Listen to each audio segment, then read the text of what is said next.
It don't matter where I am. I could be in my workplace. I could be walking down the street. I could be walking through a shop aisle.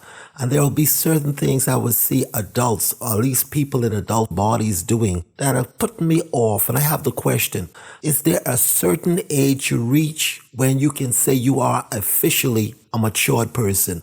Is there a certain age you reach when you can call yourself, when you're at that level, you can say, for female, you are a woman. For male, you are a man. Well, this is what I want to explore. My name is Chris Rolle, and you're welcome to join me in the Rolle Report. Well, first to start off, I think it's very disingenuous to start a podcast under the title Age of Maturity when I truly don't think there is a specific age you reach when you can call yourself a matured person. I think it varies. I think it's a mental thing. I think there are criteria you will have to meet before you can reach that stage of maturity, before you can be distinguishable from a matured person. Yes, you may have an adult body. You may be an adult frame, an adult vessel, but that doesn't mean because you have reached a certain age, just say in a highly sophisticated state, it's 18 to 21. Just because you reached that year, just because you were living that years, doesn't mean that you have reached the stage of maturity. And because you have an adult frame, because your posture and your mannerism might be that of an adult or have the appearance of the adult, that then you have reached this age of maturity. And I don't think it goes that way. Like I said, there are criteria you must meet before a female can call herself a woman and before a male can call themselves a man. There are certain criteria you must exhibit. You must at least display certain aspects before you can get that title, matured. Now let's further explore those criteria, and specifically we will deal with first the male. If you are a male, you would have to take on responsibility for another other than yourself. Any responsibility you take on that involves other people benefiting besides yourself or apart from yourself, then you can consider yourself on the first step to becoming a matured person. At whatever age you are, and a part of that responsibility, as we are talking about, marriage could be one of the ultimate steps a male can accomplish on that journey to becoming a man. You will have to take on responsibility for your bride, for your wife, and you will take on responsibility for your offspring, for your children. That's one of the major part of being a responsible person. You will have to be able to pay the bills. You will have to be able to earn money in order to pay those bills and properly take care of your house, your home, your car, whatever you have. You will have to responsibly take care of your household.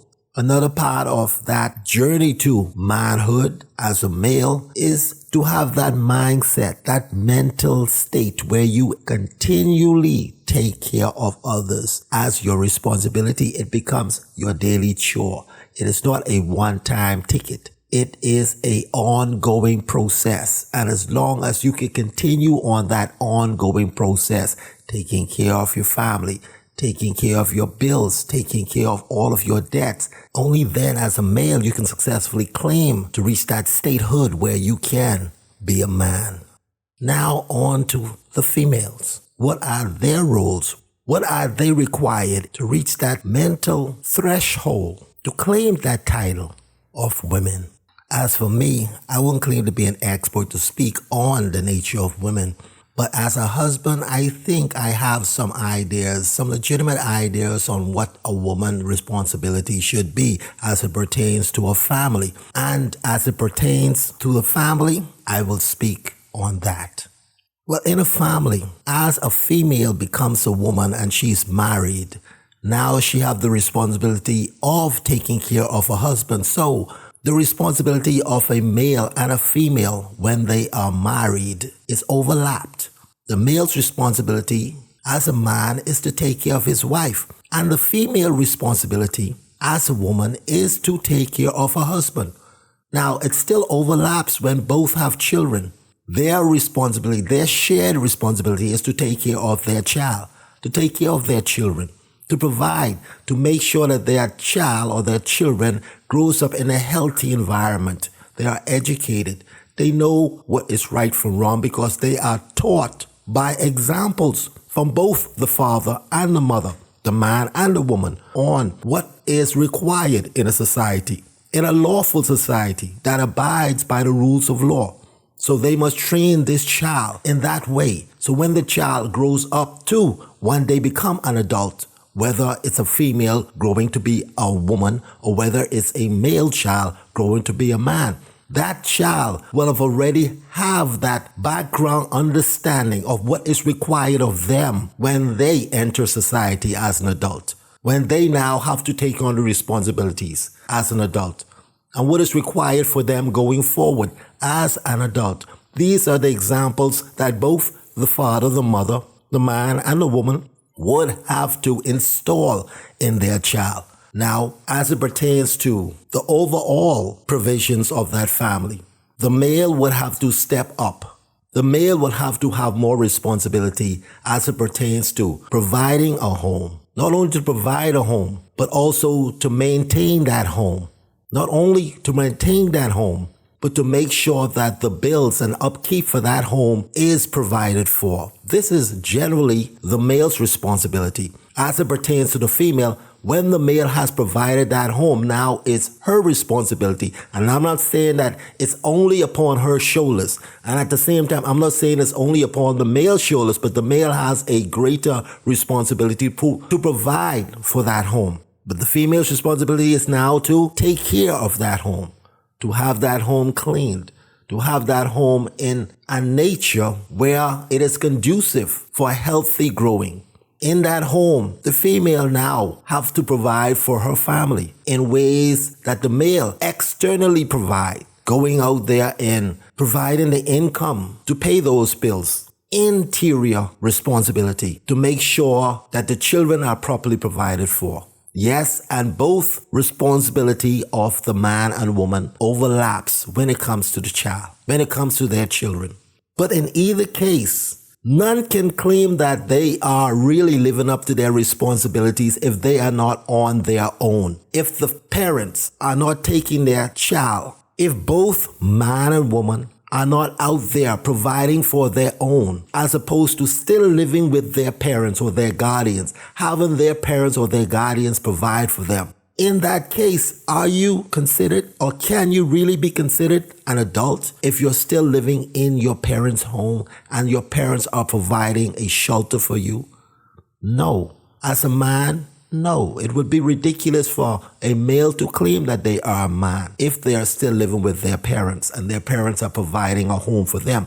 And it goes worse when the male is married and takes on that added responsibility of taking care of his wife and his children. Now it is really compounding upon him to go out there and seek his own shelter, to seek his own home for his own family. If that is not being done, then the level of maturity is not there. Then the male really can't claim to be a man, regardless of the fact that he is married, regardless of the fact that he has a child, regardless of the fact that he have his own job, making his own money.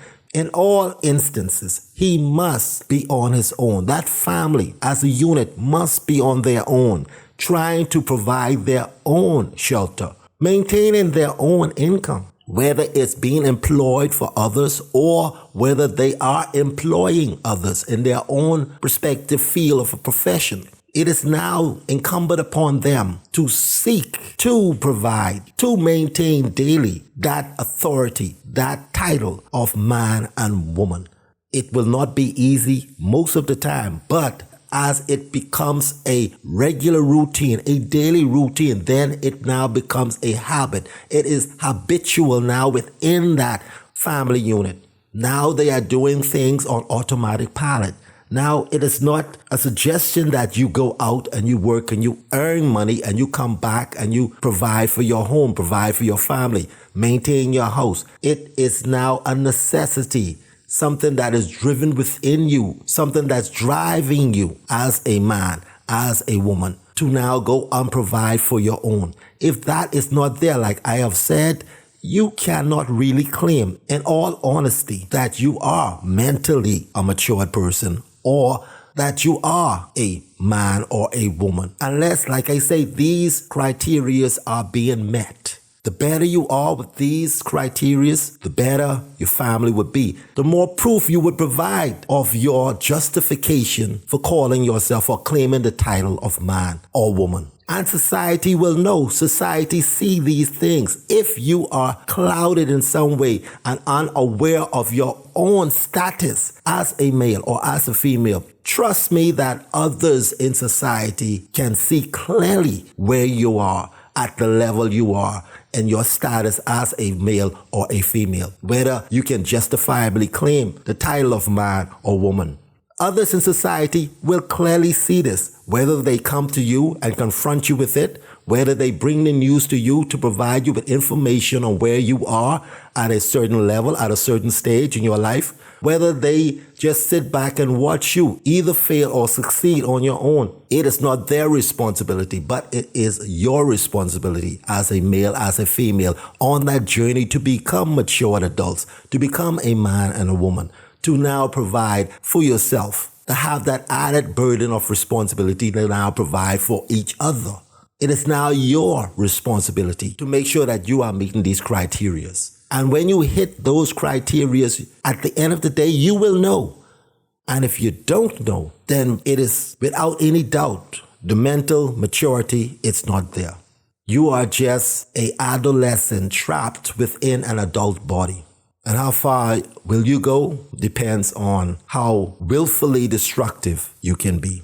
And again, if you've made it this far, I thank you and appreciate your efforts. You can also subscribe. Hit the notification button so when I go come up with another episode. And if you have a comment, I would love to hear your comment. Please share those comments below. I want to hear your thoughts on this matter. It is very important because it deals with all of us. And until next time, my name is Chris Rolle, and you are in the Rolle Report.